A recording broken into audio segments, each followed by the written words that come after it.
আজকে যিনি আমাদের অতিথি তাকে নানাভাবে পরিচয় দেওয়া যায়, তাই পরিচয় দেওয়ার রিস্কটা আমি এখন নিচ্ছি না, সরাসরি তার কাছে চলে যাচ্ছি। আমাকে কেউ চিনত না, যদিও একদম মফস্বলের একটা ছেলেকে মমতা ব্যানার্জি তুলে এনে তাকে পরিচিতি না দিতে আমি প্রতি পলে পলে অপমানিত হচ্ছি। তিনি আমাকে বোঝালেন যে এটা মার্ক্সীয় তত্ত্ব যে খারাপকে বাইরে রাখতে নেই, কাছে রাখলে তার খারাপত্বটা অনেকটা কমে যায়। প্রথম এবং শেষ জায়গা হচ্ছে মমতা ব্যানার্জি। ভিতরে জেদ চেপে গেল যে এর একটা শেষ দেখতে হবে, তো অল্প রক্ত গরম। দেখুন, থিয়েটারের ক্ষেত্রে ব্রাত্য বোস আমার অভিভাবক সম। মমতা বন্দ্যোপাধ্যায় বাংলা নাটক যাতে বেঁচে থাকে তার জন্য প্রায় 400-র উপর নাটকের দলকে সরকারি কোষাগার থেকে মমতা ব্যানার্জি অর্থ সাহায্য করছে। আজকে আমার পাড়ায় এমন একটা পরিবার পাবেন না আপনি যে পাড়াটার কোনো ছেলে মেয়ে তারা পড়াশোনার মধ্যে নেই। ওই গার্জিয়ানদের পা ধরে ধরে ওনাকে ভোটে হারিয়ে দিয়েছিলাম। আচ্ছা, আপনি প্রথম মমতা ব্যানার্জিকে কোথায় দেখলেন? 16ই আগস্ট যখন ওনাকে মেরে ফেলার চক্রান্ত হলো, উনি নার্সিংহোমে ভর্তি ছিলেন, রাস্তায় দাঁড়িয়ে থাকতাম দীর্ঘদিন। আমি তো পুঁথিগত শিক্ষায় শিক্ষিত থিয়েটার অভিনেতা নই। ব্রাত্যদা আমাকে শিখিয়েছিলেন কোথায় লাইটে দাঁড়াতে হবে, মঞ্চে কত দূর অবধি, সব একটা নির্দিষ্ট থাকে। আমি ওটা করেছিলাম। সেখানে রাজনীতির আলোচনার থেকেও কখনো ইসমাইল রহমান, কখনো সিনেমা, কখনো থিয়েটার, কিংবা কখনো পাড়ায় পাড়ায় ফুটবল খেলা। আমি মমতা ব্যানার্জির, অভিষেক ব্যানার্জির থিওরিতে বিশ্বাস করি। অন্যকে নিয়ে যদি বেশি ভাবো তাহলে নিজের কাজ করার সময়টা কমে যাবে। দিদি এমন কিছু দু একটা কাজ করেছে, নইলে আমি জিততে পারতাম না। আমি খুব অনেস্টলি বলছি। আমি যদিও কোনো সরকার কেন্দ্রীয় সরকারের কোনো গ্র্যান্ট পাইও না, আবেদনও করি। অপ্রিয় হলেও ধ্রুব সত্য, মমতা ব্যানার্জির বিকল্প। আমি মমতা ব্যানার্জি ছাড়া কোনো দিন অন্য কোনো নেতা নেত্রী কারোর কাছে কোনো দিন যাইনি।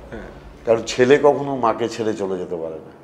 নমস্কার, আজকাল .in-এর এক বচন বহু বচন পডকাস্টে আপনাদের সবাইকে স্বাগত জানাই। আজকে যিনি আমাদের অতিথি তাকে নানাভাবে পরিচয় দেওয়া যায়, তাই পরিচয় দেওয়ার রিস্কটা আমি এখন নিচ্ছি না, সরাসরি তার কাছে চলে যাচ্ছি।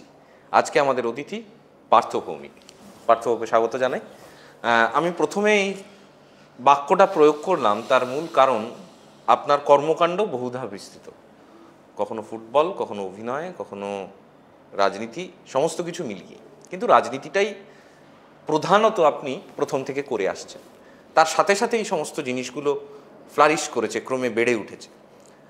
তা এই পার্থভৌমিক হয়ে ওঠা, পার্থভৌমিকের ছোটোবেলাটা, সেইটা কীরকম ছিল? আমি শুনেছি আপনি পাড়ায় থিয়েটার করেছেন, ছাত্র বয়সের রাজনীতি করেছেন, ছাত্র রাজনীতি করেছেন। তো এই শুরুর দিকটা কেমন ছিল? কোন পরিবেশে আপনি এই পার্থভৌমিকটা হয়ে ওঠার আতুরটা কীরকম ছিল? না, মূলত আমি রহরা রামকৃষ্ণ মিশনের ছাত্র ছিলাম। আমার বাড়ি নৈহাটি, কিন্তু যেহেতু রহরা রামকৃষ্ণ মিশনে আমি পড়াশোনা করতাম, সেই জন্য খড়দার কাছাকাছি ছিল সোদপুর, ওখানে আমার মামা বাড়ি, বার্মাশেল কলোনি।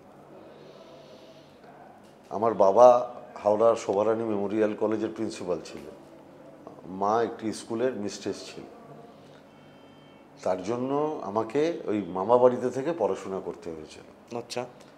আর আমার মামা বাড়ি হচ্ছে বিশাল বড় পরিবার, আগেকার দিনে যা হতো আর কি, মানে যৌথ পরিবার। যৌথ পরিবার এবং বিশাল বড় পরিবার। মানে আমার মারা 7 ভাই 7 বোন ছিল। ও বাবা!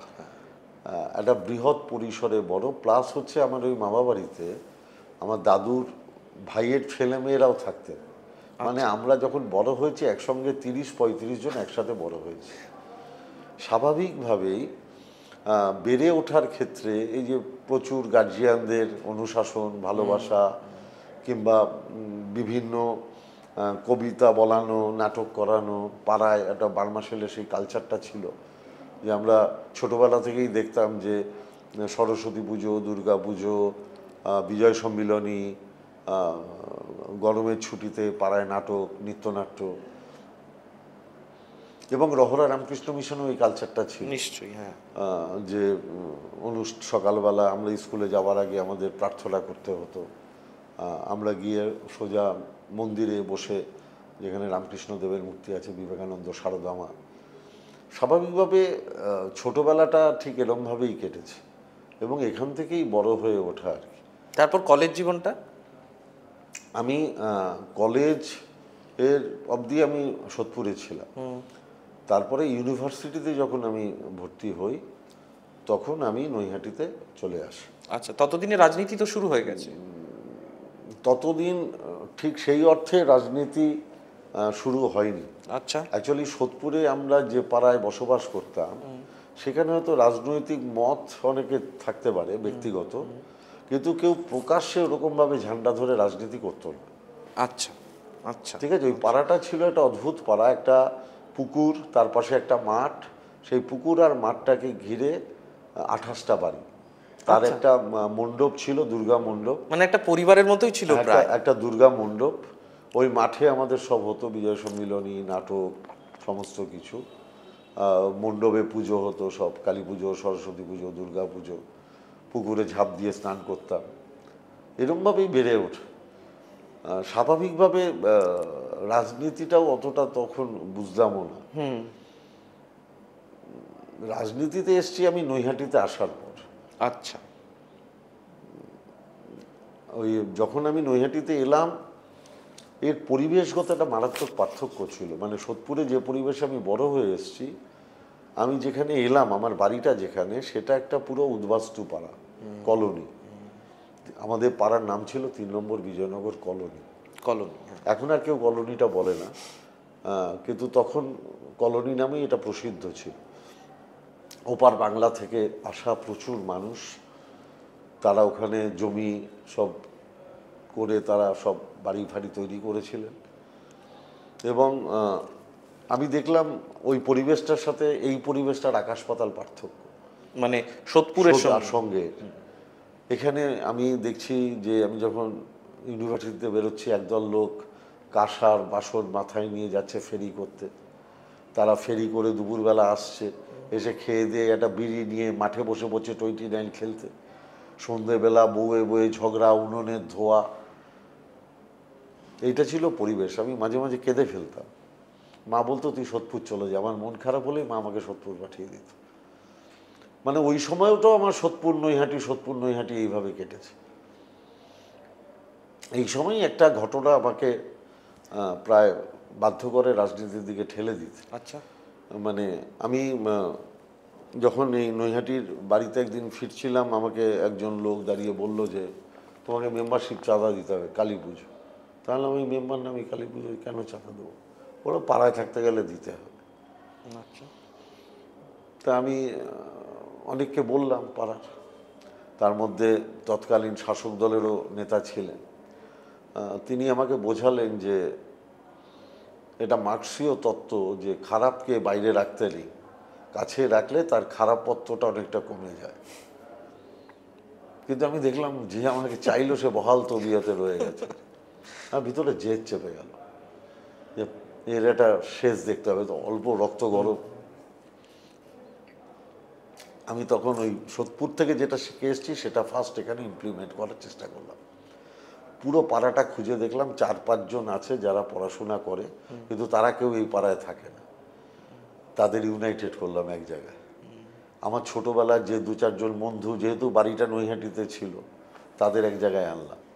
আর ক্লাস 5, 6, 7-এ পড়া ছেলে মেয়েদের সব জোগাড় করলাম, করে ওখানে নাটক অর্গানাইজ করালাম, নৃত্যনাট্য অর্গানাইজ করালাম। ওই সব বাচ্চাদের সবাইকে নিয়ে ফিরে নিজেও একটি নাটক করলাম, একটি অবাস্তব গল্প, বিবল বন্দ্যোপাধ্যায়। আচ্ছা।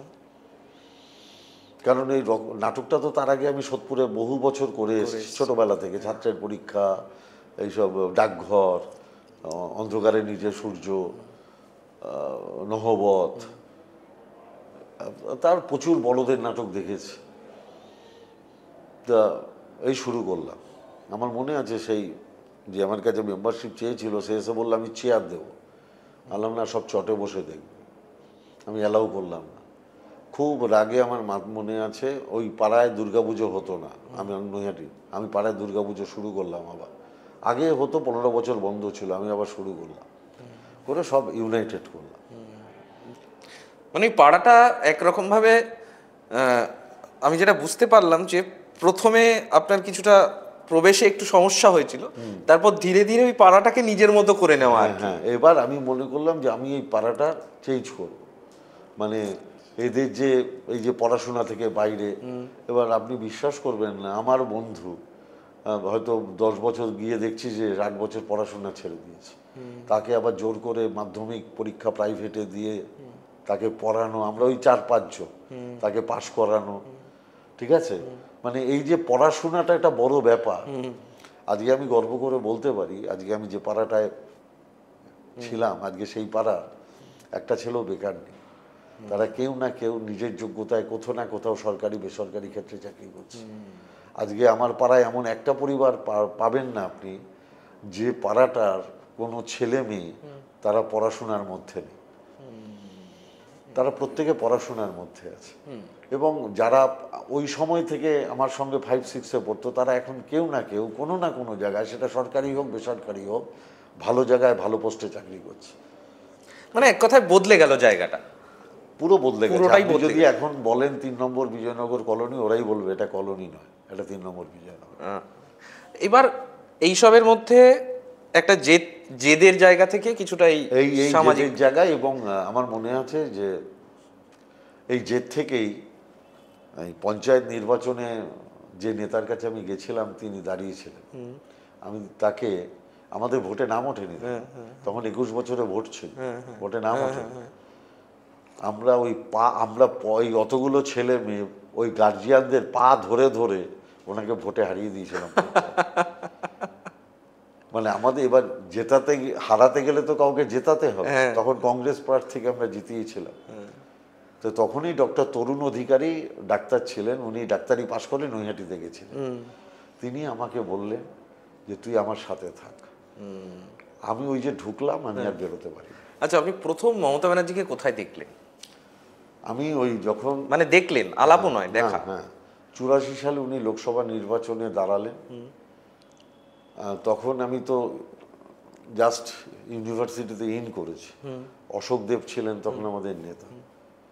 অশোক দা আমাকে নিয়ে গেছিলেন। আচ্ছা, কোথায়? আমি প্রথম ওই যাদবপুরে। আচ্ছা, আমি একটু একটু বলতে পারতাম আর কি, আমাকে নিয়ে গেছিলেন। আমি তখন অনেক বাচ্চা ছেলে। তো ওই আমার প্রথম দেখা দূর থেকে। তারপরে আমি অন্ধভক্ত ছিলাম ওনার। 16ই আগস্ট যখন ওনাকে মেরে ফেলার চক্রান্ত হলো, উনি নার্সিংহোমে ভর্তি ছিলেন, রাস্তায় দাঁড়িয়ে থাকতাম দীর্ঘদিন। কোথায়? ওইখানে? ওই নার্সিংহোমের তলায়। আমি কিন্তু কাউকে চিনি না, মানে আমার ভালোবাসার জায়গা থেকে, ভালো লাগার জায়গা থেকে, শ্রদ্ধার জায়গা থেকে। তারপরে উনি যুব কংগ্রেসের সভানেত্রী হলেন, আমি নৈহাটির সভাপতি হলাম। তারপরে চলছে। আমি কোনোদিন মমতা ব্যানার্জি বাদ দিয়ে কংগ্রেসের অন্য কোনো নেতাদের কাছে জীবনে কোনোদিন যাইনি। আর তো বাদবাকিটা ছেড়েই দিন, তাদের আমাকে চেনার কথাও না, যেহেতু আমি যাইনি। আমি মমতা ব্যানার্জি ছাড়া কোনোদিন অন্য কোনো নেতা নেত্রী কারোর কাছে কোনোদিন যাইনি। আমি ছাত্র অবস্থায় অশোক দেব, তারপরে মমতা ব্যানার্জি, একদম। এর বাইরে আমার কোনো যাতায়াত নেই। মানে এটা তো একটা রাজনীতির শুরুটা জানতে পারলাম। এবার এই যে থিয়েটারের যেটাকে আপনি অস্ত্র করলেন বলা চলে, যে নৈহাটির ওই পাড়াটাকে রিঅর্গানাইজ করার জন্য একরকম ভাবে, সেই যে থিয়েটারের অভ্যাসটা, এটা তো আপনার লোকালে পাড়ায় ছোট ছোট থিয়েটার করা, নিয়মিত করা, এই অভ্যাসটা তো ছিল আপনার অনেকদিন। সেটা ছোটবেলা থেকেই ছিল, ওটা সোদপুরের সোদপুরেই ছিল, মামাবাড়িতে, ওখান থেকেই তৈরি হয়েছে। কাদের দেখছেন সেই সময় থিয়েটারে? মানে কাদের থিয়েটার দেখছেন আপনি? আমি হলো সারা রাত জেগে একাডেমিতে 78 সালের পরে সৌম্যমিত্রের লাস্ট 4টে থিয়েটার দেখেছি। আমরা 4 বন্ধু সারা রাত জেগে টিকিট কেটেছিলাম, মাধ্যমিক জাস্ট পাস করে বেরিয়েছি। 4 বন্ধু মিলে সারা রাত জেগে সৌম্যমিত্রের লাস্ট 4টে থিয়েটার দেখেছি। তারপরে তো মাধব মালঞ্চি কন্যা, বিভাসদা, তার আগে অরুণ বাবুর মারিচ সংবাদ, জগন্নাথ, নিমু ভৌমিকের সকালের জন্যে, এরকম প্রচুর থিয়েটার দেখেছি। অজিতেশ বাবুর সেরাফ গান, মানে তারপর ওদিকে খড়ির গন্ডি, ফুটবল, প্রচুর নাটক, প্রচুর ইচ্ছে, রমাপ্রসাদ বণিকের ইচ্ছে গাড়ি। আমি এরকম প্রচুর পরপর থিয়েটার দেখেছি। কিন্তু তখন থিয়েটার মানে দেখাটা আমাদের অভ্যাস ছিল। মেঘনাদা তখন এর 90-এর পরেই দায়বদ্ধ। অজস্র নাইট হয়েছিল দায়বদ্ধ।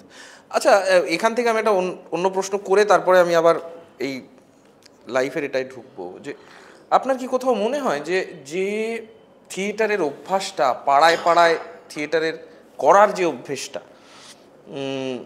বৎসরান্তে একটা দুটো থিয়েটার এর উৎসব পাড়ায় হওয়ার, মাচা বেঁধে হওয়ার যে অভ্যাসটা, সেটা কোথাও চলে গেছে? দেখুন, এটা বিশ্বায়নের প্রভাব। মানে এটা আমি মনে করি বিশ্বায়ন আমাকে যেরকম কিছু ভালো জিনিস দিয়েছে, আবার আমার কিছু ভালো অভ্যাসও নষ্ট করে দিয়েছে। অ্যাকচুয়ালি এগুলো করতো, অর্গানাইজ করতো কারা? পাড়ার ইয়ং ছেলেরা যারা মাধ্যমিক 12 পাস করেছে, গ্র্যাজুয়েশন পড়ছে, যেটা আপনি নৈহাটি থেকেই করেছিলেন। গ্র্যাজুয়েশন পড়ছে। এখন তো সেই সংখ্যার ম্যাক্সিমামটাই মোবাইলে ঢুকে গেছে। আপনি তো শুধু এটা থিয়েটারের ক্ষেত্রে বলতে পারবেন না, এটা সিনেমার ক্ষেত্রে হয়েছে। আবার এখন দেখুন টিভি সিরিয়ালে যে সংখ্যক দর্শক আগে ছিল এখন সেটা কমে গেছে। সিনেমাটাও মোবাইলে এসে গেছে, ওয়েব সিরিজ, এবং এখন সিরিয়ালের দর্শকটাও অনেক কমে গেছে। এখন পুরো মোবাইল, এখন এআই এর যুগ এসে গেছে। স্বাভাবিকভাবে এর তো একটা বড় প্রভাব আছে, কিন্তু তার মধ্যেও তো আপনি আপনার যে কৃষ্টি সংস্কৃতি, যেটা রুট, যেটা থেকে আমরা বেড়ে উঠেছি, সেটা ছেড়ে দেওয়া তো যাবে না। সেটার জন্য অনবরত লড়াই করতে হবে, মানে সংগ্রাম করতে হবে। আপনি তো এটা মনে করেন যে আপনার যে সংস্কৃতি, আপনার যে পড়াশোনার অভ্যাস এবং আপনার যে বেড়ে ওঠা, ছোটবেলার ওই পাড়ার থিয়েটার, ছোটবেলার ওই পাড়ার জলসা, গান, নাচ, এগুলো তো আপনাকে অনেক কিছু দিয়েছে। সেটাই তো বলছি। এই যে ধরুন গতকালই আমি যে পাড়াটায় থাকি 3 নম্বর, কালকে ওখানে বিজয় সম্মিলনী, গান বাজনা আবৃত্তি এসব হলো। আমার পাড়ায় এখনো বছরান্তে এটা হয়, প্রত্যেক বছর হয়। কিন্তু অনেক পাড়াতেই, আমার পাশের পাড়ায় হতো, ডান পাশের পাড়ায় হতো, আমি সেখানে আমি দেখেছি ওগুলো বন্ধ হয়ে গেছে। আমি লোক পাচ্ছে না, মানে ওদের যারা বয়স্ক হয়ে গেছে, আমার বয়সী যারা, তারা বলছে লোক পাচ্ছি না। মানে এই যে নিউ জেনারেশন না আসলে তো আপনি করতে পারবেন না। তারা পাড়ারগত যে নাটকের ক্ষেত্রে যে আনন্দ ছিল, রিহার্সালের যে মজাটা ছিল, কেউ ভুল করছে, কেউ পাঠ মুখস্থ করছে না, কেউ উইংসের পাশে চলে যাচ্ছে প্রম শোনার জন্য, সেই মজাটা তো নেই। হ্যাঁ, যে জিনিসটার আমরা একটুখানি হতাশাবাদের দিকে চলে যাচ্ছিলাম, সেখানে যাব না, সেখান থেকে একটু আশাবাদের দিকে ফিরে আসা ভালো। আপনার যে এই থিয়েটারের অভ্যাসটা একরকমভাবে ছিল, কিন্তু সেইটা থেকে এই যে পুরোপুরি গ্রুপ থিয়েটার এবং গ্রুপ থিয়েটারের মধ্যে আসা এবং গ্রুপ থিয়েটারে নিয়মিত অভিনয় করা, এই জিনিসটাই আপনি সিদ্ধান্ত নিলেন কবে যে এইটা আমি করবো, এটা আমি করতে চাই? না, এটা আমার জন্য ব্রাত্য বসু একটা অগ্রণী ভূমিকা পালন করেছিল। কি বলেছিলেন, মানে ব্রাত্যদার সাথে কথাটা কি হয়েছিল? না, ব্রাত্যদা, আমি তো থিয়েটার দেখতাম, আমি উইঙ্কেল টুইঙ্কেল, তারপরে আমি রুদ্রসঙ্গীত দেখি। রুদ্রসঙ্গীত দেখার পরে যে কোনো কারণেই হোক, একই ফ্লাইটে আমি আর ব্রাত্যদা দিল্লি গেছি। উনি আমায় চিনতেন না, স্বাভাবিকভাবে চেনার কথা না, আমি তো দর্শক। হ্যাঁ, তা আমি বললাম যে আপনার কালকে দেখলাম রুদ্রসঙ্গীত অসম্ভব ভালো হয়েছে। হ্যাঁ ঠিক। আমাকে যে কোথায় যাচ্ছে না, আলাম দিতে এসেছি, মুকুল রায়ের কাছে যাব। উনি বললেন আমিও রেলের একটা মিটিং আসছি, মমতা ব্যানার্জি আমাকে রেল বোর্ডের একটা মেম্বার করেছে। হয়ে গেল। তারপরে 2011-য় আমিও প্রার্থী, উনিও দমদমের প্রার্থী। তারপরে বিধানসভায়, তা উনি আমার ফেরারি ফৌজ নাটক আমরা 2012-তে করেছিলাম ওইখানে। আমি 2011-এ একটা কাজ করেছিলাম, যেহেতু নাটকের দর্শক সংখ্যা প্রচুর কমে যাচ্ছিল, আমি দেখতে পাচ্ছিলাম, আমি নৈহাটির যতগুলো গ্রুপ থিয়েটার আছে তাদের একত্রিত করে আমি একটা নৈহাটি নাট্য সমন্বয় করেছি 2011। নান্দিকার উৎসবে বোধহয় ফেরারি ফৌজের একটা অভিনয় আছে। হ্যাঁ, ওই নাট্য সমন্বয়। হ্যাঁ, তো ওই নাট্য সমন্বয় আমি 2011-য় আমি এমএলএ হওয়ার পর করি, এবং আমি বলি আপনি আমার বিরুদ্ধে করুন নাটক, আমার আপত্তি নেই, কিন্তু নাটকটা করুন। এবং আমার মনে আছে তখন আমি যে গ্রুপ থিয়েটারের সবাইকে নিয়ে যে ফেস্টিভ্যালটা করেছিলাম, সত্যি কথা বলতে কি প্রথম বছর হয়তো 40-45 জন দর্শক হয়েছে তখন। তারপরে আমার মনে আছে ওই সময় দুটো রুদ্রসঙ্গীতের পরপর শো হয়েছিল, তখন এসি ছিল না নৈহাটির ঐকতান হল। তা ব্রাত্য বসু আমায় বলেছিলেন যে হলটা যদি এসি করেন তাহলে ভালো হয়। তখন আমাদের মিউনিসিপ্যালিটির চেয়ারম্যান আমাদের হয়ে গেছে 2010। তা আমি বলেছিলাম 2011-য় যদি মমতা ব্যানার্জি মুখ্যমন্ত্রী হন, আমি আপনাকে কথা দিচ্ছি এই হলটা এসি হবে। ওই হলটা এসি হওয়ার দিন ওই উদ্বোধনে ব্রাত্য বোস গেছিলেন, সেদিন আমাদের নাট্য সমন্বয়ের ফেরারি বুথ ছিল। আচ্ছা উনি ওটা দেখেন, আচ্ছা দেখে আমাকে বলেন, আপনি নিয়মিত অভিনয় করেন না কেন, আপনি করুন। তাই বললাম, তো আমার দ্বারা হবে নাকি, আমি পাড়ার অ্যামেচার থিয়েটার করি। বলছে, আমি বলছি তো আপনি করুন। ঠিক হলো, নাটকের দল তৈরি করা হলো, নৈহাটি ব্রাত্যজন। প্রথম অবস্থায় আমি দলে কাকে পাবো? আমি তখন ইউনিটি মালঞ্চ বলে আমাদের ওখানে একটি প্রতিষ্ঠিত নাটকের দল আছে, ওদের অনুরোধ করলাম যে তোমরা 5-6 জন ছেলে মেয়ে আমাকে দাও। ওরা 6-7 জন ছেলে মেয়ে আমাকে দিল। আর ব্রাত্যদা বাইরে থেকে, ব্রাত্যদার মিসেস পৌলমী, সুভাষিস দা, সুরঞ্জনা দাশগুপ্ত, এরকম কথাকলি, অনির্বাণ, সবাইকে ডেকে, তরঙ্গ ডেকে একটা ইউনিট তৈরি হলো। একটা ইউনিট তৈরি হলো। আমরা প্রথম নাটক করলাম মেঘে ঢাকা তারা, ব্রাত্য বোস পরিচালনা। এবার সেই যে শুরু হলো, এবার তখন শুরু হওয়ার পরে ব্রাত্য আমাকে বললেন, এবার নিজের দল তৈরি করুন। আচ্ছা এবং সেটা তো একটা গুরু দায়িত্ব। তখন আমি বললেন যে আপনি এটা অ্যাড করুন আনন্দবাজারে, আমি ফাইনাল জাজমেন্ট করব। তারপরে ব্রাত্য বোস ফাইনাল জাজমেন্ট করে আমার দলের কিছু ছেলে মেয়ে তৈরি হল।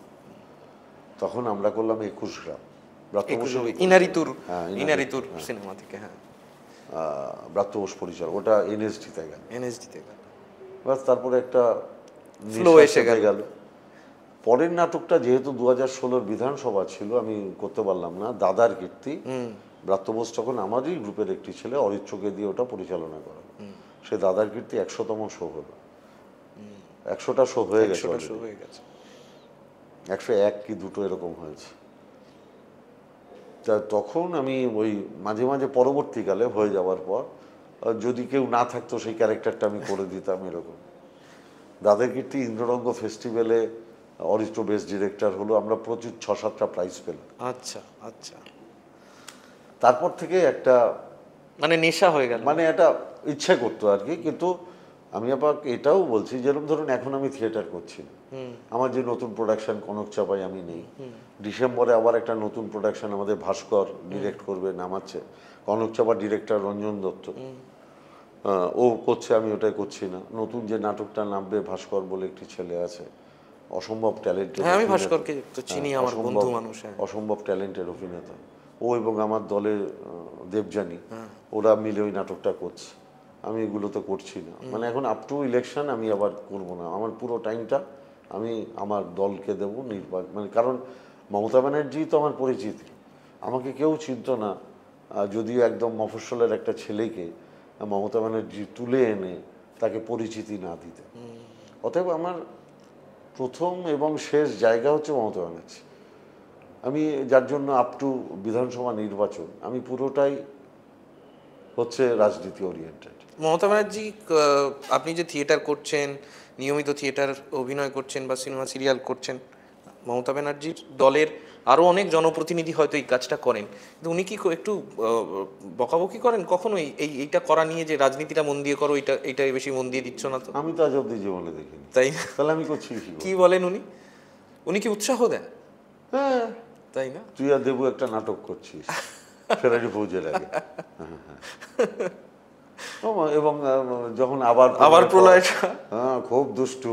হ্যাঁ, মানে দেখুন, উনি অভিভাবিকা। আমি ওনাকে কখনোই, মানে অনেক বেশি দলনেত্রীর থেকেও আমি ওনাকে মাতৃসমা মনে করি। কারণ একদম ছোট থেকে লালন পালন করে এই জায়গায় এনেছে, এটা বুঝতে হবে যে একদম ছোটবেলা থেকে লালন পালন করে এখানে এনেছে। এরকম না যে আমি হট করে এসে আজকে হট করে এমএলএ, হট করে তৃণমূল, ওরকম নয় না। হ্যাঁ একদম। যার জন্য আপনি দেখবেন যে 2019-এর ওই ডিজাস্টারটার পর ব্যারাকপুরে যখন সবাই দল ছেড়ে চলে গেল, উনি কিন্তু জানতেন সবাই চলে গেল, পার্থ আমাকে ছেড়ে যাবে না। কারণ ছেলে কখনো মাকে ছেড়ে চলে যেতে পারে না। ইন্টারেস্টিং। আমি এবার একটা রাজনৈতিক প্রশ্ন না করে পারছি না। এই যে 2019-এর কথাটা বললেন, 2019-এর যে ডিজাস্টারটার কথা বললেন, ব্যারাকপুরের একজন বিতর্কিত এবং খুব আলোচ্য চরিত্র অর্জুন সিং, তিনি একবার এই দল যান, একবার ওই দল যান, আবার এই দল আসেন, আবার ওই দল যান। এবং তার যে রাজনৈতিক গ্রাফ, এই গ্রাফটার সঙ্গে তার এথনিক পরিচয়, যেটাকে বলা যায় যে তিনি যে অবাঙালি কমিউনিটি ওইখানে একটা বড় অংশের মানুষের প্রতিনিধিত্ব করেন বলে উনি নিজে দাবি করেন। ওনার সাথে কখনো সামনাসামনি এই বিষয় নিয়ে কোনো কথা হয়েছে কখনো কোনো দিন? কি ব্যাপার? মানে এই যে কনফ্রন্টেশনটা চলে, বিভিন্ন সময় রাজনৈতিক কনফ্রন্টেশন চলে আপনাদের দুজনের মধ্যে, এইটা নিয়ে কখনো কোনো সামনাসামনি দেখা হয়েছে, কখনো কিছু কথা হয়েছে? উনি কখনো? না, আমি যখন এক দলে ছিলাম কথা হয়েছে, যখন অন্য দলে তখন কোনো কথা হয়নি। ও, আপনি ঠিক কি ফর্মুলায় এই অর্জুন সিং এর এটাকে, অর্জুন সিং এর যে বলেন যে ওনার যে শক্তি, এটাকে বলা যায় যে করলেন, কিভাবে দমন করলেন? দমন শব্দটা ঠিক নয়, কিভাবে ট্যাকেল করলেন রাজনৈতিক ক্ষেত্রে, ভোটের ময়দানে বা সমস্ত জায়গায়? আমি দেখুন, আমি খুব গ্রাউন্ডে পড়ে থাকা ছেলে। আপনি নৈহাটি যে কাউকে জিজ্ঞেস করবেন, আমাকে বিভিন্ন চায়ের দোকানে, পাড়ার ঠেকে আড্ডা মারতে দেখা যায়। সেখানে রাজনীতির আলোচনার থেকেও কখনো ইসমাইল রহমান, কখনো সিনেমা, কখনো থিয়েটার, কিংবা কখনো পাড়ায় পাড়ায় ফুটবল খেলা, ঠিক আছে, কোন দলটা, এইসব নিয়ে বেশি আলোচনা। মানুষ এটাই পছন্দ করে। সব জায়গায় মানুষ সবসময় রাজনীতির কথা আলোচনা হবে, কারণ তার জন্য তো আমার ক্ষেত্র আছে, আমি কর্মীদের মধ্যে সেটা আলোচনা করি। একদম। আমি এটুকু জানতাম যে ব্যারাকপুরের মানুষ মমতা ব্যানার্জির উপরে আস্থাশীল, আমরা সেটাকে ক্যারি করি। অর্জুন সেটাকে ক্যারি করে ভাব দেখাতো অবাঙালিদের নেতা। যে অবাঙালি ভোট সবচেয়ে বেশি বীজপুর থেকে ব্যারাকপুর অবধি আছে, তাহলে সেখানে অবাঙালি ভোট আমি এত পেলাম কি করে? হ্যাঁ, সেটাই, সেই লজিক পেলাম। লজিক একটা, তাদের আস্থা মমতা ব্যানার্জির উপরে। আমি কেউ নই, তাদের আস্থা মমতা ব্যানার্জির উপরে, তাদের আস্থা অভিষেক ব্যানার্জির উপরে। তাদের সেই আস্থায় তারা দেখেছে মমতা ব্যানার্জি নির্দেশে, অভিষেক ব্যানার্জির গাইডেন্সে, সেনাপতিত্বে দল আমাকে প্রার্থী করেছে। এবং আমার যেহেতু একটা তলার লেভেলে একটা যোগাযোগ আছে, আড্ডা, গল্প, গুজব, হ্যানা ত্যানা, এবং আজ অব্দি আমি যেটা দায়িত্ব নিয়ে বলতে পারি যে অন্যান্য অনেকের সম্পর্কে যে বদনাম ওরা মাইকে কিংবা বিভিন্ন জায়গায় বলতে পারে, সেটা ওরা মানুষের মধ্যে, কারণ মানুষ তো আমাকে কাছ থেকে দেখেছে, আমার জীবন যাপন, আমার আচার আচরণ, আমি কিভাবে থাকি, এটা জানে বলে ওটাকে ওরা মেন্টালি এস্টাবলিশ করতে পারেনি। করার চেষ্টা প্রচুর করেছে, করতে পারিনি। আমার এত সম্পত্তি, এতই, আমি বারবারই সিবিআই দিয়ে জেলে ঢুকিয়ে দেবে, তার মধ্যে সবই তো তোদের হাতে ভাই, তা করছিস না কেন? আমার যদি এইটা আমি প্রশ্নটা সেই জন্য আগে করছিলাম যে পার্থভূমিকের কোনো শত্রু নেই কেন? না, আমি বলছি যে, আমি বলছি ভাই, আমার যদি এত সম্পত্তি থাকে, তোদের হাতে ইনকাম ট্যাক্স আছে, ইডি আছে, ভাই পাঠিয়ে দে না ভাই। তো আমি বললো তাহলে বলে কেন? বললাম ওরা হয়তো ভাবে যে আমার এটা হওয়া উচিত ছিল, কেন হয়নি, দুঃখ পায়, সেই জন্য বলে। কিন্তু আমি আপনাকে বলছি, মূল হচ্ছে মমতা ব্যানার্জির উপরে আস্থা এবং অভিষেক ব্যানার্জির কৌশল। ব্যারাকপুর লোকসভাটা জেতার জন্য অভিষেক ব্যানার্জি যে কৌশল অবলম্বন করেছিলেন, আমি সেটাকে ফলো করেছি। আমি কৌশলটা বলছি না, কিন্তু যে কৌশল অভিষেক ব্যানার্জি অবলম্বন করেছিলেন, প্রত্যেক রাত্রে আমাকে যেভাবে গাইড করতেন উনি, যে তুমি এটা করো পার্থ, তুমি ওটা করো, আমি সেটার জন্য কৃতজ্ঞ। মানে আমার জয়ের পিছনে অনেকেই হয়তো ভাববেন যে শুধু বক্তৃতা করে গেছে, তা নয়। মানে তার যে রণকৌশল, সেটার মূলেও দিদিও আছে। দিদি এমন কিছু দু একটা কাজ করেছে, নইলে আমি জিততে পারতাম না, আমি খুব অনেস্টলি বলছি। আর অভিষেক ব্যানার্জিও রোজ রাত্রেবেলা অন্তত 7 দিনে 2 বার আমাকে গাইড করে দিত। এবার আমি আবার একটু এন্টারটেনমেন্টের জগতে ফিরে আসি, যে এখন বাংলা থিয়েটারের ক্ষেত্রে যারা কাজ করছেন, অনেক পরিচালক কাজ করছেন, অনেকেই কাজ করছেন, তাদের একটা মূল সমস্যার জায়গা দাঁড়ায় ফিনান্স, অর্থ। আপনি একটা খুব ইন্টারেস্টিং মডেল রিসেন্টলি ইন্ট্রোডিউস করেছেন, যেখানে আপনি একজন চলচ্চিত্র প্রযোজকের সঙ্গে একসঙ্গে একটা থিয়েটার করছেন।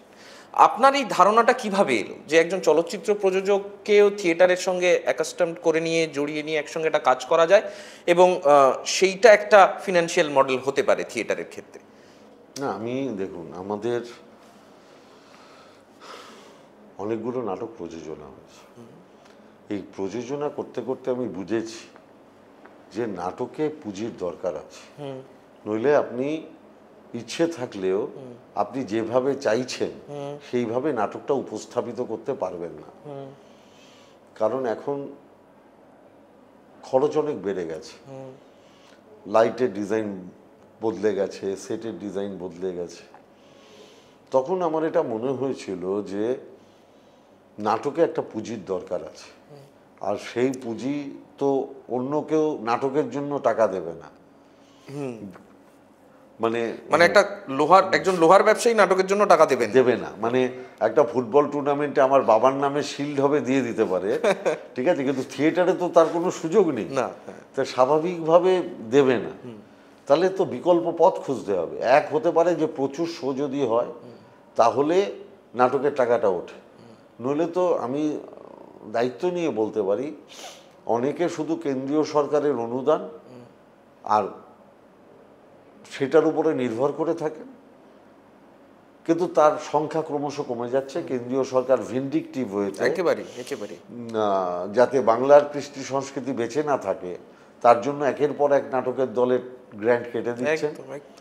আর এদিকে উল্টো দিকে মমতা বন্দ্যোপাধ্যায় বাংলা নাটক যাতে বেঁচে থাকে তার জন্য প্রায় 400-র উপর নাটকের দলকে সরকারি কোষাগার থেকে মমতা ব্যানার্জি অর্থ সাহায্য করছে। এবার সেক্ষেত্রে কি হচ্ছে যে যেহেতু গ্র্যান্ট কমে যাচ্ছে, সব কমে যাচ্ছে, নাটক করাটাই খুব দুঃসহ। আমি যদিও কোনো সরকার মানে কেন্দ্রীয় সরকারের কোনো গ্র্যান্ট পাইও না, আবেদনও করি না। আমি এটুকু জানি যে এরা এত ভিন্ডিকটিভ, এরা নাটক বোঝে না, নাটকের সাথে কোন লোকটা আছে সেটা ওদের পক্ষের কিনা ওইটা দিয়ে ওরা বিচার বিবেচনা করে। এবং নাটকের ক্ষেত্র কি হবে সেটা যখন কোনো রাজনৈতিক ভিন্ডিকটিভ নেতা বিচার বিবেচনা করে তখন শিল্পের আসল মর্যাদা পাওয়া যায় না। একেবারে স্বাভাবিকভাবেই এটা আমার মনে হয়েছে যে একটা পুঁজির খুব দরকার। তখন আমি রানার সাথে যেহেতু আমার অনেক দিনের পরিচয় ছিল, আমি তাকে অনুরোধ করি যে সিনেমায় তো তোমরা এত টাকা খরচা করো, আমি জানি না তার কতটুকু রিটার্ন পাও কতটুকু পাও না, আমার জানার ইচ্ছাও নেই। তা আমার থিয়েটার তো তৈরি করতে বেশি খরচা হয় না, তুমি যদি একটু এগিয়ে এসে এটা করো, আমি তোমায় এটুকু কথা দিতে পারি যে ঠিকঠাক মতো আমি নামাবো এবং দর্শক যদি নেয় তুমি তোমার টাকা রিটার্ন পেয়ে যাবে। আমি এটুকু বলতে পারি জুলাই মাসের 20 তারিখ কনক চাপা নেমেছে, অলরেডি 20টা শো হয়ে গেছে। অলরেডি 20টা শো হয়ে গেছে এবং রঞ্জন দত্ত এত অসাধারণ পরিচালনা করেছে। আমি আপনাকে অনুরোধ করব, নাটকটা একাডেমিতে 5ই নভেম্বর আছে, আপনি যদি পারেন তো দেখবেন। অসম্ভব ভালো কাজ করেছে, অসম্ভব ভালো। মানে প্রযোজক খুশি, রানা সরকার খুব খুশি। এবং কনক চাপা কারা দেখেনি, দেখুন, হয়তো রানা সরকার প্রযোজনা করেছেন বলেই এই নাটকটি দেখতে এসেছিলেন সৃজিত মুখার্জি, কৌশিক গাঙ্গুলি, সৌরভ গাঙ্গুলি, শাশ্বত চট্টোপাধ্যায়, রাজ চক্রবর্তী, শুভশ্রী গাঙ্গুলি। আমি নাম মানে আপনাকে জাস্ট নাম বলছি। নাট্য ব্যক্তিত্বদের মধ্যে বিভাস চক্রবর্তী, আমি কথার কথা বলছি, শেখর সমাদ্দার, শঙ্কর চক্রবর্তী, এরা তো সব দল বেঁধে, দেবাশিস রায়, ঠিক আছে, যারা মানে নাটকের এরা সবাই দল বেঁধে দেখতে এসছে। মানে এই কাঠামোটা এবং একটা 5 তারিখ অর্পিতা আসবে নাটকটা দেখতে, মানে নাটকটা স্মেল ছড়িয়েছে। মানে এইটা একটা এই কাঠামোটা একটা সাফল্যর জায়গায় প্রাথমিকভাবে পৌঁছেছে বলে মনে হচ্ছে আপনার? না, আমি এটা নিয়ে আমি বিভাসদাকে বলেছিলাম যে আমার প্রচুর সমালোচনা হতে পারে, কারণ আমি তো তথাকথিত নাটকের লোক নই, কিন্তু বিভাসদা আমি মনে করেছি যে এটা বাদ দিয়ে থিয়েটার বাঁচবে না। আমার সাথে দেবেশদারও কথা হয়েছে, দেবেশদা আমাকে বলেছে তোকে আমার কিছু সাজেশন আছে, আমি তোকে পরে দেবো। আমি 100 বার নেব, তুমি সিনিয়র, 100 বার নেব। বিভাসদাকেও আমি বলেছি যারা প্রতিষ্ঠিত দল, যারা প্রচুর শো করে, ইতিমধ্যেই প্রতিষ্ঠিত, তাদের হয়তো অত অসুবিধা হবে না, একটা নান্দিকারের অসুবিধা হবে না, চেতনার অসুবিধা হবে না, আমি কথার কথা বলছি, যারা খুব প্রতিষ্ঠিত দল। কিন্তু যারা প্রতিষ্ঠিত দল নয় তাদের কিন্তু একটা প্রোডাকশন করা, তার শো পাওয়া এবং সেটাকে অর্গানাইজ করা যদি পুঁজি না আসে ক্রমশ কঠিন হয়ে যাচ্ছে। হ্যাঁ, সেটা আমরাও বুঝতে পারি প্রতিনিয়ত। হ্যাঁ, আমি এবার এই প্রসঙ্গে আরেকটাও বিষয় জিজ্ঞাসা করি, সেটা হচ্ছে যে থিয়েটারের যে দর্শক, সেই দর্শক আপনি কিছুক্ষণ আগে পাড়ার নাটকের প্রসঙ্গে যেটা বললেন, যে থিয়েটারের যে দর্শক সেই দর্শকও তো এই একই মোবাইল ইত্যাদি প্রভৃতির কারণে প্রভাবিত। বহু সময় আমরা দেখেছি যে থিয়েটার করতে করতে মঞ্চের ওপর থেকেও দেখেছি যে এত মোবাইল বাজছে যে খুব অসুবিধে হচ্ছে কাজ করতে, বা এন্টারটেনমেন্টটা হয়তো এখন মোবাইলে অনেকটা শিফট করে গেছে বলে থিয়েটার মুখী অনেক মানুষ কম হচ্ছেন। আপনার কি মনে হয় যে মানে আপনার প্রযোজনায় যে সমস্ত প্রযোজনাগুলোতে যেরকম ভিড় হয়, যত লোক আসে, তারা কি কেবলমাত্র থিয়েটারের টানে আসছে, নাকি এটা এমপি পার্থভৌমিক থিয়েটার করছে বলে আসছে? না দেখুন, এটা প্রথম দিকে হতো। প্রথম দিকে হতো না? হতো। যখন আমি মেঘের কাদারা করতাম, আমি ঢুকেছি হাততালি, একটা ডায়লগও বলি। আচ্ছা, সেটা কি আপনি এনজয় করতেন? একদমই না। আমার মনে হতো যে আমার নাটকের যে ভিতরের যে সত্তাটা আছে, আমি যেটা ভালোবেসে করতে চাই, সেটা অপমানিত হচ্ছে। আজকে এটা কিন্তু গভীর আঘাত একটা। আমি বলছি তো, আমি প্রতি পলে পলে অপমানিত হচ্ছে। ওই হাততালিটা, এটা আমাকে মনের মধ্যে ধাক্কা দিত। আজকে আপনাকে আমি বলতে পারি, আজকে আমি ঢুকলে হাততালি পড়ে না। মানে হাততালি না পড়লে একজন খুশি হচ্ছেন আমি ঢোকার সময়। হ্যাঁ, এবার আমার কোনো সিনে যদি হাততালি পড়ে, যেটা সিন অনুযায়ী হাততালির যোগ্য, হ্যাঁ হ্যাঁ, তখন আমার আনন্দ হয়। এখন আর পড়ে না। আমি ঢুকলে করলে এখন আমাকে মেনে নিয়েছে যে দেখুন, আমি মানুষের তো করতে করতে, আমি তো পুঁথিগত শিক্ষায় শিক্ষিত থিয়েটার অভিনেতা নই। ব্রাত্যদা আমাকে শিখিয়েছিলেন কোথায় লাইটে দাঁড়াতে হবে, মঞ্চে কত দূর অবধি, সব একটা নির্দিষ্ট থাকে। আমি ওটা করেছিলাম, কিন্তু থিয়েটার সম্পর্কে কোনো পড়াশোনা আমার ছিল না। সেটা আমাকে শিখিয়েছে দেবাশিস রায়। থিয়েটারের শুরু এখান থেকে। প্রথম অবস্থায় থিয়েটার এই ছিল, ঠিক আছে। এখন একটা দীর্ঘ 1 বছরের ওয়ার্কশপ করাচ্ছে দেবাশিস নৈহাটিতে। আমি তার ছাত্র। আচ্ছা, আমি শিখছি প্রতিনিয়ত, দেবাশিসের কাছে শিখছি। এবং আমি একটা 15 দিনের ওয়ার্কশপ করেছিলাম এর আগে নৈহাটিতেই, আমার গ্রুপের সবাইকে নিয়ে, প্লাস বাইরেরও অনেকে ছিল সেখানে। কৌশিকদা শান্তিপুরের, সোহিনী, দেবুদা, ভাস্কর, দেবাশিস, অভিজিৎ আচার্য, সুরজিৎ মেকআপে একটা 15 দিনের ওয়ার্কশপে শিখেছি। এখন আমি থিয়েটার নিয়ে আলোচনা হলে অনেক কথা বলতে পারবো, যেটা আমি আজ থেকে হয়তো 2 বছর আগেও বলতে পারতাম না। যেটা আমাকে আমি মনে করি শেখার জন্য বয়সটা কোনো বাধা নয়। একেবারে। আমি এই বয়সেও প্রতিনিয়ত শিখছি, এবং এখন আমি ছাত্র, মানে ধরতে পারেন থিয়েটারে এখন আমি ক্লাস 1-এর ছাত্র। আচ্ছা, বাদবাকিরা অনেক দূর আমার থেকে এগিয়ে রয়েছে, অনেক দূর। আমার গ্রুপেরই আমি বলতে পারি ভাস্কর, দেবযানী, বুদ্ধ, যারা আমার সাথে অভিনয় করেছে, সায়ন্তন, অনুরণ, অরিত্র, গৌতম বলে একটি ছেলে আছে, রিক, অসম্ভব ট্যালেন্টেড ছেলে। এরা আমার থেকে 100 গুণ এগিয়ে রয়েছে। ওরা হয়তো ইউনিভার্সিটিতে পড়ে, আমি ক্লাস 1-এ পড়ি। মানে আমি ওদের কাছে কৃতজ্ঞ যে ওরা আমার সাথে মঞ্চ শেয়ার করে। আর দেবুদার প্রতি আমি আজীবন কৃতজ্ঞ থাকবো। আমি তাকে থিয়েটারের ভগবান মনে করি। তার সাথে স্টেজ মঞ্চ শেয়ার করতে পেরেছি, এটা মানে আমি যদি আর কালকে থিয়েটারে নাও করি, আমার কোনো আক্ষেপ থাকবে না। আমাদের আক্ষেপ থাকবে। হ্যাঁ পার্থ, এবার আমি আরেকটা জিনিস, এবার একটু ফিল্মের কথা জানতে চাইব। রাজ চক্রবর্তী আপনাকে স্পট করলেন কিভাবে আবার প্রলয়ের জন্য? দায়বদ্ধ নাটকটা দেখে। তাই?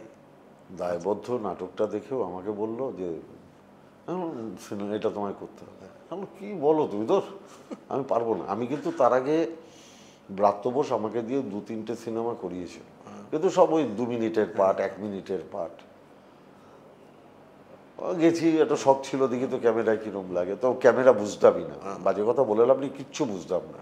যেরমভাবে দাঁড় করিয়ে দিত, দাঁড়িয়ে 1 মিনিট দেখে চলে আসতো। পরবর্তীকালে ঠিক করেছিলাম এসব করবো না, ফালতু, ভাল লাগে না, মুখ দেখানোর জন্য যাব না কোথাও। রাজ বলার পরে আমি ভেবেছি ওরকম, না না আমি সব করবো না। বলে তুমি দেখো না, তুমি আমার উপরে খালি আস্থা রাখো। তা আমি বললাম আস্থা মানে, আমি তো এই বলছি অনেক বড় রোল। তা আমি বললাম আমি পারবো না, আমি থিয়েটার করি। বললো আমি করিয়ে নেবো। আচ্ছা, করিয়ে নিল। আমি দিদি আর অভিষেক ব্যানার্জির কাছে 4 দিনের ছুটি চাইলাম, ও বাইরে শুটিং করতে যাবে। আমি কোনো কিছুই দিদি অভিষেককে না জানিয়ে করি না। ছুটি নিলাম।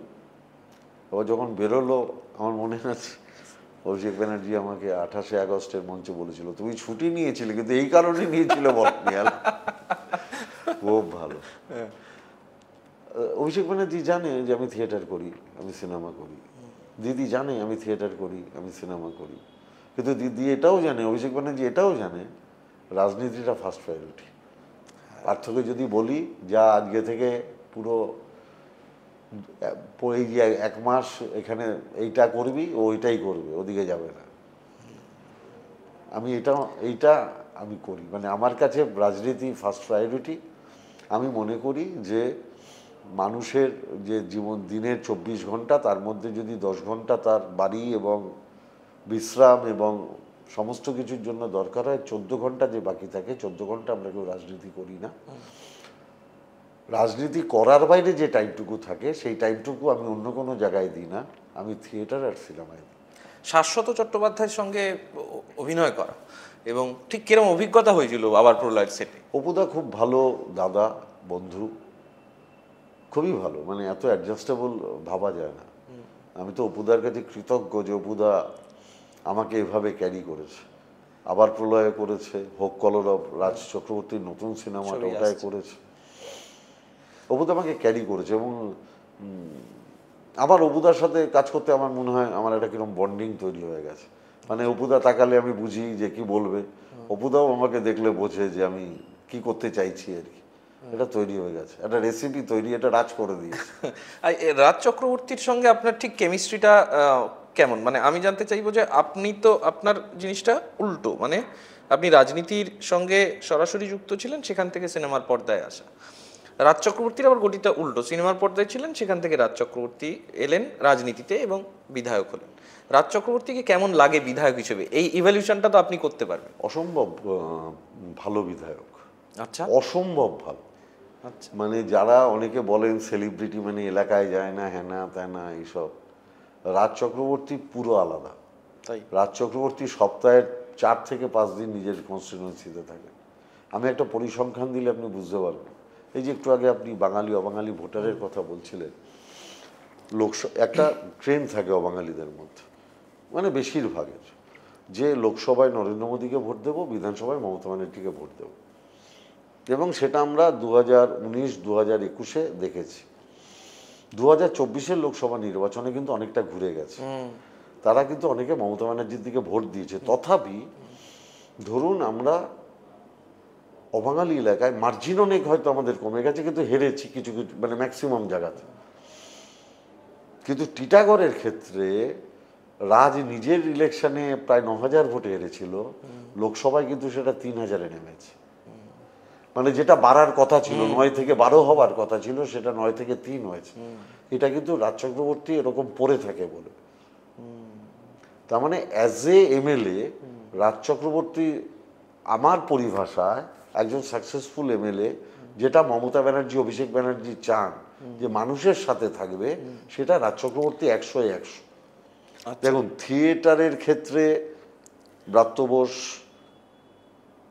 আমার অভিভাবক সম, সিনেমায় রাজ চক্রবর্তী আমার অভিভাবক সম, কিন্তু রাজনীতিতে আমি ওদের আগে এসেছি। হ্যাঁ, হ্যাঁ, স্বাভাবিকভাবে আমরা এই জায়গাটা সবাই মেনটেন করি, অতএব অসুবিধা হয় না।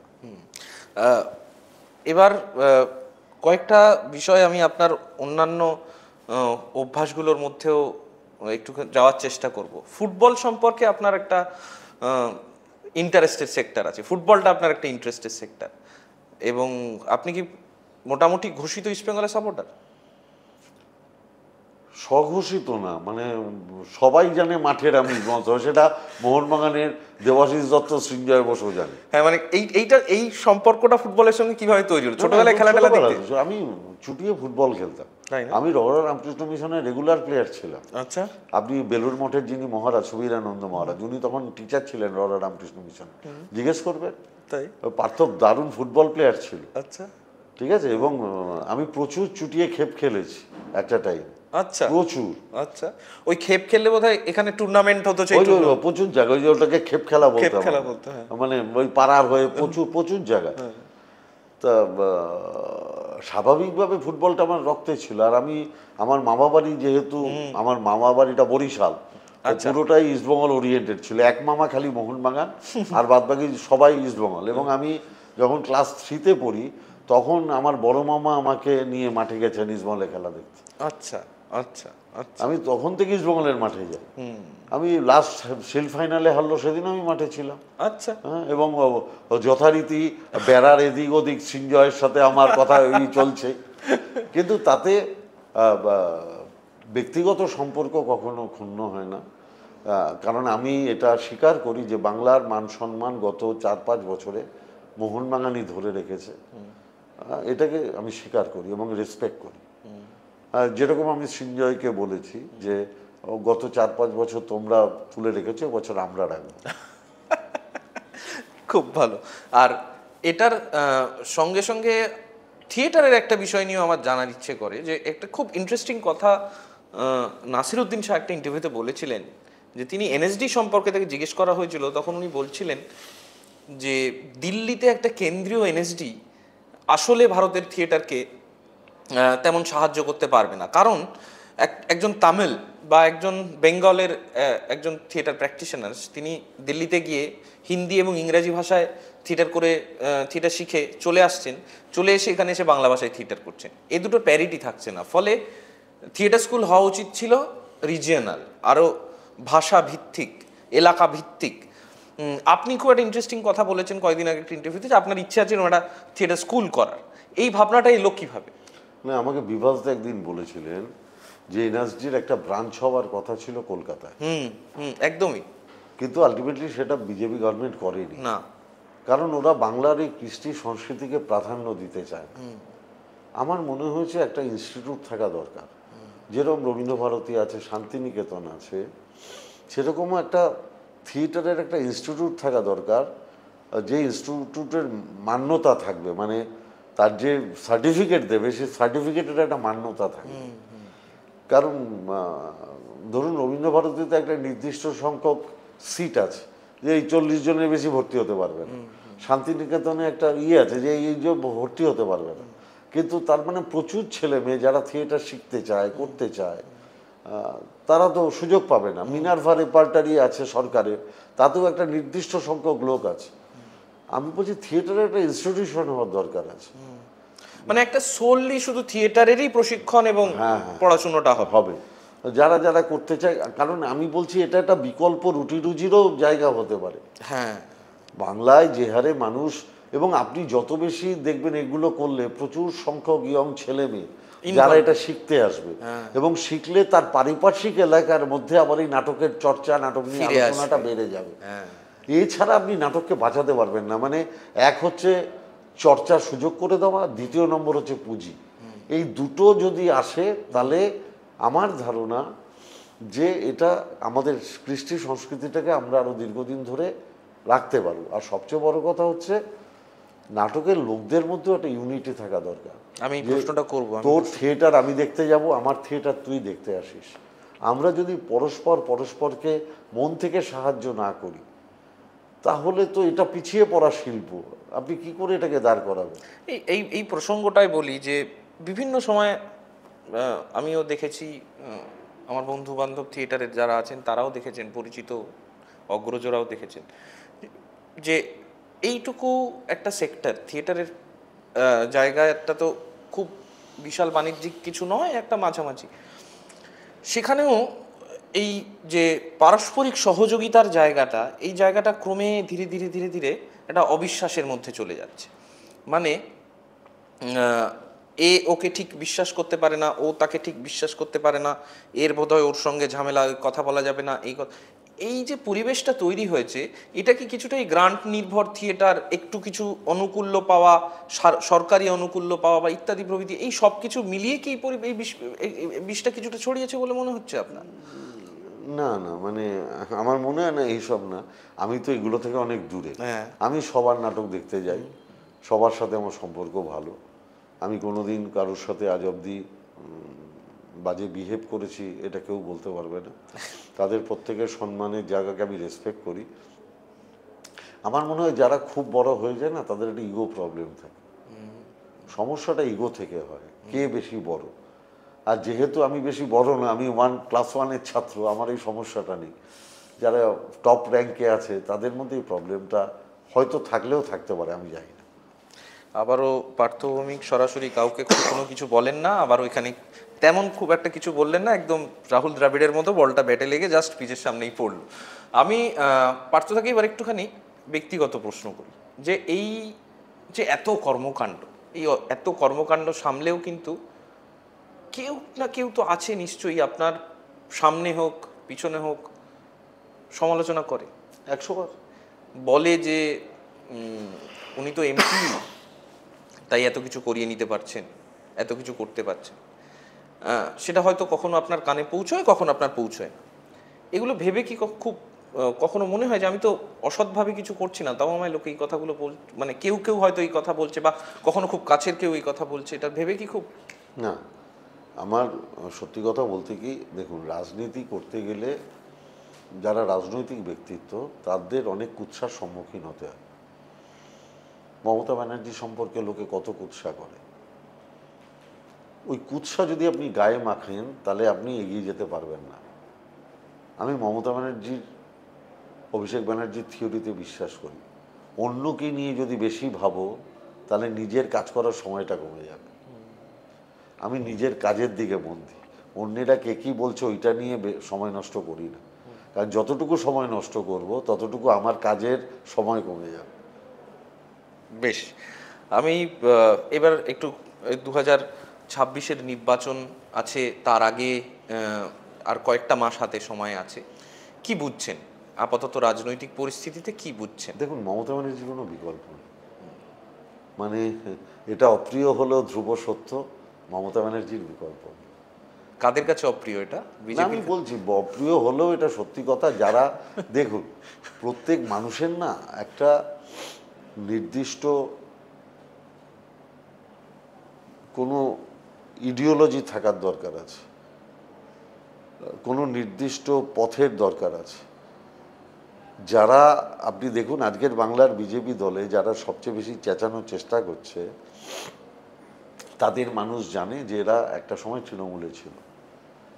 আজকে দিলীপ ঘোষ যদি মুখ হতো তাহলে আমার লড়াইটা কঠিন হতো, কারণ মানুষ বিশ্বাস করতো দিলীপ ঘোষ প্রথম দিন থেকেই বিজেপি। কিন্তু মুখ হয়ে দাঁড়াচ্ছে যারা, যারা বেশি টিভিতে কিংবা সব জায়গায় কথা বলছে, তারা মূলত তৃণমূল থেকে যাওয়া মানুষ। স্বাভাবিকভাবেই গান্ধীজির আদর্শে অনুপ্রাণিত হয়ে যারা একটা সময় কংগ্রেস থেকে তৃণমূল করেছে, তারা গান্ধীর হত্যাকারী গডসের কথা বলছে, গডসের দলের হয়ে কথা বলছে। এটা মানুষের পক্ষে মানা সম্ভব না, অন্তত বাংলার মাটিতে দাঁড়িয়ে এটা সম্ভব না।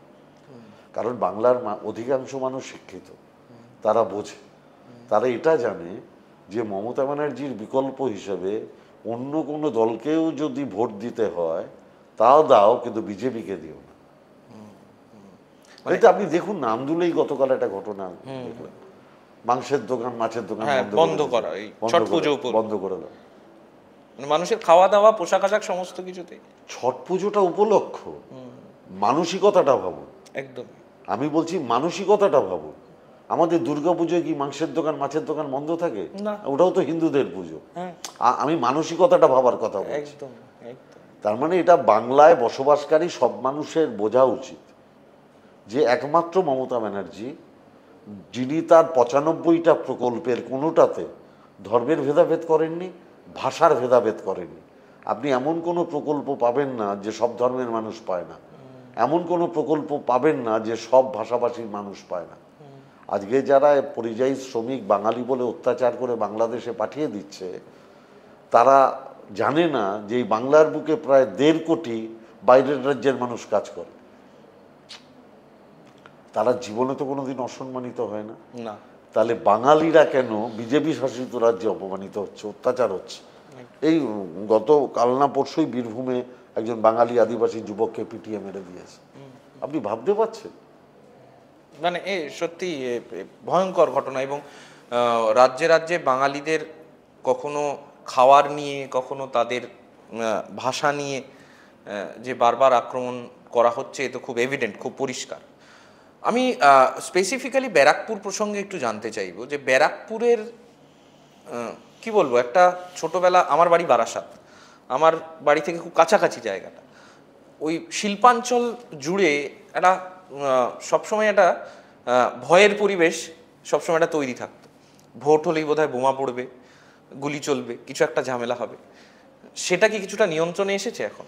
সে আপনারা বলুন না, এখন খবরের কাগজে, টিভিতে আপনারা খুব বেশি কিছু দেখতে পাচ্ছেন না, দেখতে পাচ্ছি না। ফর্মুলাটা কিভাবে এলো? ফর্মুলা হচ্ছে একটাই ফর্মুলা। আমি টোটাল ভাটপাড়া জুড়ে সিসি ক্যামেরা লাগিয়ে দিয়েছি। আচ্ছা, কোনো ক্রিমিনাল অপরাধ করবে সে ধরা পড়বে। মানে ক্রিমিনালদের মাথায় এটা ঢুকে গেছে, আমি অপরাধ করতে পারি কিন্তু আমায় জেলে থাকতে হবে, কারণ সিসি ক্যামেরায় আমায় দেখা যাবে।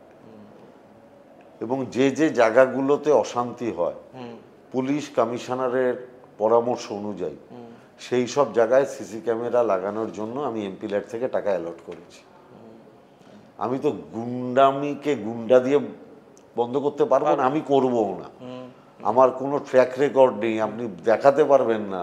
কিংবা ব্যারাকপুরের মানুষ সবাই বলবে যে পার্থভূমিকের ধারে কাছে কোনো মস্তানকে দেখা যায় না। আমার ধারে কাছে আপনি কোনো মস্তানকেও দেখতে পারবেন না, কোনো প্রমোটারকেও দেখতে পারবেন না, কাউকে দেখতে পারবেন না। ফলে প্রশাসনকে আরো পরিকল্পনা করে, প্রশাসনিকভাবে করছে টোটালটাই পুলিশ প্রশাসন। আমাদের দুর্ভাগ্য হচ্ছে পুলিশের, ওদের ভালো কাজে কোনো প্রশংসা নেই। একটা চুন থেকে পাল খসলেই আগে তো বলে পুলিশ খারাপ, তারপরেই বলে মমতা ব্যানার্জির পদত্যাগ চাই। আরজি কর কাণ্ডে মমতা ব্যানার্জির পুলিশ যা করেছে, সিবিআই তদন্ত করে এত বছর বাদে তার বাইরে কিছু করতে পারলো? কিছু করতে পারলো? আরে করবে কি করে? যদি থাকে তাহলে তো করবে। তার মানে মমতা ব্যানার্জির পুলিশ সঠিক পদক্ষেপ নিয়েছিল। আচ্ছা, এবার আপনি আমায় বলুন, পার্থভূমি যদি নৈহাটিতে কোনো অন্যায় রাতের অন্ধকারে করে, সেটা মমতা ব্যানার্জি জানার কথা? তিনি কি ভগবান যে আমি নৈহাটিতে রাতের অন্ধকারে রাত দুটোয় কি করছে তিনি জেনে যাবেন? তাহলে পার্থভৌমিক কোনো অন্যায় করলে তাহলে মমতা ব্যানার্জিকে কেন দোষী করা হবে? তো পার্থভৌমিক দোষী হবে। কিছু হলেই মমতা ব্যানার্জির পদত্যাগ চাই। আরে মমতা ব্যানার্জি, তুই দেখ যে অন্যায় করেছে মমতা ব্যানার্জি সরকার, তার বিরুদ্ধে কোনো ব্যবস্থা নিচ্ছে কিনা। যদি ব্যবস্থা নেয় তাহলে কেন মমতা ব্যানার্জি খারাপ হবে? এসআইআর প্রসঙ্গে, এসআইআর নিয়ে খুব আলোচনা হচ্ছে, খুব বিতর্ক হচ্ছে চারিদিকে, এবং এসআইআর এর নোটিফিকেশনও এসছে। নির্বাচন কমিশন একরকমভাবে বলছে যে এসআইআর হবেই। এইটাকে কিভাবে প্রতিরোধ করবেন? মানে এই গোটা জিনিসটাকে, মানে ভোটার তালিকা সংশোধন, এটা কি ভোটার তালিকা সংশোধন নাকি ভোটার তালিকা সংশোধনের নামে কোনো একটা প্রহসন? এটার সঙ্গে লড়াই করবেন কিভাবে? দেখুন, আমাদের পরিষ্কার একটা কথা মমতা ব্যানার্জি বলেছেন, অভিষেক বন্দ্যোপাধ্যায়ও বলেছেন, এবং ওনাদের কথার প্রতিধ্বনি আমার মুখ থেকেও শোনা গেছে। কোনো বৈধ ভোটারের নাম কাটা গেলে আমরা প্রথমে প্রশাসনিক লেভেলে লড়ব, তারপরে হাইকোর্টে যাব, দরকারে সুপ্রিম কোর্টে যাব। কোনো বৈধ ভোটারের নাম আমরা বাদ দিতে দেব না। যারা 2004-এ ভোট দিল, 6-এ ভোট দিল, 11-এ ভোট দিল, 16-এ ভোট দিল, 19-এ ভোট দিল, 21-এ ভোট দিল, 24-এ ভোট দিল, তুমি এখন এসে যদি বলো সে অবৈধ, আমরা মানবো কেন? ঠিক, আমরা মানবো কেন? আর ওরা বলছে এসআইআর করবে। এসআইআর করলে সবচেয়ে বেশি যাদের নাম বাদ পড়বে তারা হচ্ছে সীমান্তবর্তী এলাকার মানুষ, এবং তারা মূলত গত দুটো নির্বাচনেই বিজেপিকে দুহাত ভরে ভোট দিয়েছিল। দেখুন, বাংলাদেশে কিন্তু সংখ্যালঘুদের পার্সেন্টেজ কমেনি জনসংখ্যায়, হিন্দুদের পার্সেন্টেজ কমেছে। তাহলে বাংলাদেশের সংখ্যালঘুরা ভারতে আসেনি, বাংলাদেশের হিন্দুরা ভারতে এসছে। তাহলে যারা মুখে হিন্দুত্বের কথা বলছে তারা তাদের নামই বাদ দেওয়ার কথা বলছে। আমরা বলছি যারা দীর্ঘদিন ধরে এখানে বসবাস করছে, তারা যে ধর্মেরই হোক, দীর্ঘদিন ধরে বসবাস করছে, এখানে ভোট দেয়, তাদের ভোটার কার্ড আছে, আধার কার্ড আছে, নতুন করে এটা করার দরকার কি? মুখে হিন্দুত্বের কথা বলছো আর সীমান্তবর্তী সবার নাম কেটে দিচ্ছ। এটা বাংলার মানুষ বোঝে, বুঝবে। বেশ, আমি এবার একদম শেষের দিকে চলে এসেছি। আমি এবার একটু আবার থিয়েটার সিনেমার কথা একটু ফিরে আসি। পার্থ ভৌমিককে নতুন কি কি ভূমিকায় দেখা যাবে? দেখুন, এখন তো আমি আর কোনো কাজ করব না। আমি এপ্রিল মে জুন মাসে অনেকগুলো সিনেমার কাজ করেছি, তখন আমি একটু ফাঁকা ছিলাম। কিন্তু যেদিন থেকে আমি সভাপতি হয়েছি, দল আবার আমাকে সভাপতি করেছে, সেদিন থেকে আমি প্রায় মোটামুটি সব বন্ধ করে দিয়েছি। আচ্ছা, শুধু একটাই কমিটমেন্ট আছে, রাজ চক্রবর্তীর আবার প্রলয় 2টা হবে, ওটা করবো, আর কিচ্ছু করবো না। আচ্ছা, এটা কি ভোট পর্যন্ত? হ্যাঁ, ভোট পর্যন্ত। আবার ভোটের পরে যদি কেউ ডাকে, আমি তো জোর করে করতে পারবো না, আমাকে কেউ ডাকলেই আমি করতে পারবো। আমি যেরকম অভিজিৎ বাবুর একটা সিনেমা করেছি, অভিজিৎ সেনের, আমি আমাদের সুজিত বাবুর সিনেমা করেছি লৌহ গৌরাঙ্গের নামে, আমি কৌশিক গাঙ্গুলির একটি সিনেমা করেছি, আমি রাজ চক্রবর্তীর একটি করেছি, কিন্তু সেগুলো সব হয়ে গেছে। মানে এই সময়টা আমি পুরোটা আপ টু বিধানসভা নির্বাচন, আমাকে মমতা ব্যানার্জি, অভিষেক ব্যানার্জি যা যা নির্দেশ দেবে আমি সেটা করব। পার্থ ভৌমিকের কাছে যদি থিয়েটার আর্টিস্টরা, একদম যারা প্রান্তিক জায়গা থেকে আসছেন, কষ্ট করে থিয়েটার করছেন, তারা কি পৌঁছতে পারেন? 100 বার। ও আমার কাছে, আমার দলে অরণ্য বলে একটি ছেলে নাটক করে শান্তিপুরে থাকে। আচ্ছা,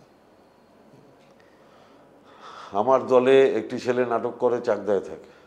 আচ্ছা, সোহিল বলে একটা ছেলে বারাসাতের প্রত্যন্ত গ্রামে থাকে। এরকম তো আছে প্রচুর ছেলে মেয়ে। কিন্তু মূলত আমাদের ওয়ার্কশপে বিভিন্ন জায়গা থেকে লোক আসে। এই যে দেবাশিস যে ওয়ার্কশপটা প্রত্যেক বৃহস্পতিবার করায়, প্রচুর জায়গা থেকে লোক আসে। সব মিলিয়ে একদম শেষে যে প্রশ্নটা করব, যে আপনি এখন যতটা আরো দিন যাবে, আপনি কি পরিকল্পনা করছেন থিয়েটার নিয়ে সামগ্রিকভাবে? দেখুন, এইটা এই যে আমি আপনার বললাম, আমার একটা স্কুলের একটা ইচ্ছে আমার মাথায় আছে। এই আমি একসাথে অনেকগুলো কাজ মাথায় ঢুকাই না, যেটা ভাবি সেটা। স্কুলটা কবে হবে? না না, আমি আগে আমার বিধানসভা নির্বাচন, আমি বললাম না, বিধানসভা নির্বাচন অবধি আমার একটাই, ওই আমি একসঙ্গে দুটো কাজ নিই না। আমার একটাই কাজ এখন, মমতা ব্যানার্জি, মমতা ব্যানার্জি, মমতা ব্যানার্জি। এটা আপ টু বিধানসভা নির্বাচন হয়ে গেলে তারপরে আবার ভাববো, তখন অভিষেক বন্দ্যোপাধ্যায়ের অনুমতি নিতে হবে, দিদির পারমিশন নিতে হবে, তারপরে করবো। তার মানে আমরা তো একটা আশা করতে পারি যেটা এটা এটা হওয়ার চান্স আছে। আমি আপনাকে তো এখানে বসে বলে যাচ্ছি, আমি আজ অব্দি যা যা বলেছি আমি কোনোদিন তার থেকে পিছোইনি। যদি মমতা ব্যানার্জি চতুর্থবারের জন্য মুখ্যমন্ত্রী হবেন, হবেন হবেন হবেনি, আমি এর দায়িত্ব নিয়ে বলছি, হওয়ার পরে দিদির সাথে কথা বলেই করবো যা করবো। অনেক ধন্যবাদ পার্থবাবু আমাদের সাথে এতক্ষণ সময় থাকার জন্য এবং এত প্রাণখোলা একটা আলোচনার পরিসর দেওয়ার জন্য। আপনার থিয়েটার, আপনার সিনেমা এবং সবার আগে আপনার রাজনীতি, এখন রাজনীতিতে মন, নির্বাচন শেষ হওয়ার পর আমরা নতুন আরও অনেক কিছু দেখতে পাবো এই আশা করি। আপনাকে অনেক ধন্যবাদ আমাদের এক বচন বহু বচন অনুষ্ঠানে আসার জন্য। আপনারাও অবশ্যই আমাদের এই অনুষ্ঠানের দিকে নজর রাখুন। আমরা আরও অনেক নতুন অতিথিদের নিয়ে, তাদের কথা নিয়ে আমরা আবারও ফিরে আসবো। আজকের মতো ধন্যবাদ। নমস্কার।